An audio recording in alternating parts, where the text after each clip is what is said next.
ពួតប្រើប្រភេទ30 10 10គាត់លាយជាមួយនឹងថ្នាំដង្កូវថាសម្រាប់ពពួក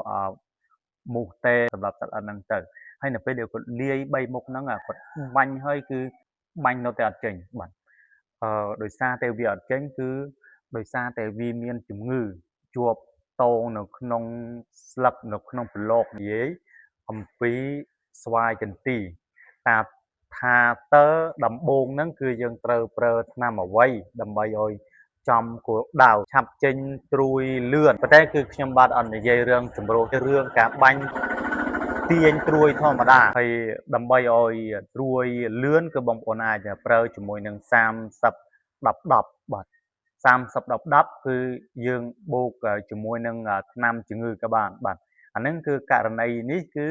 វាអត់ទាន់មានដង្កូវវាអត់ទាន់មានពពកសត្វល្អិតបំផ្លាញឬក៏វាអត់ទាន់មានត្រួយអញ្ចឹងគឺយើងអាចប្រើបូកអញ្ចឹងបានដែរបាទដោយសារអីគឺយើងប្រើថ្នាំជំងឺអត់បានពិនិត្យអត់បានសង្កេតនៅក្នុងកន្លែងប្រឡករបស់វាបាទយើងអត់បានពិនិត្យមើលទេគឺវាមានជំងឺអុចអុចឬក៏ហៅតែជំងឺអង្គត្រណោះជំងឺផ្សិតហ្នឹងនៅគាត់ប្រើប្រភេទ30 10 10គាត់បាញ់លាយជាមួយនឹងថ្នាំដង្កូវគាត់មូសទេបាទអញ្ចឹងគឺគាត់លាយចូលថ្នាំសម្រាប់សត្វល្អិតហ្នឹងទៅហើយនៅពេលដែលគាត់លាយ3មុខហ្នឹងគាត់បាញ់ហើយបាញ់នៅតែអត់ចេញបាទតែវាអត់ចេញគឺតែវាមានជំងឺជាប់តោងនៅក្នុងស្លឹកនៅក្នុងប្លុកនៅពេលដែលបងប្អូនធ្វើអញ្ចឹងវាអត់ចេញទេថ្នាំបញ្ចេញត្រួយហើយគឺវាអត់ទាន់ចេញ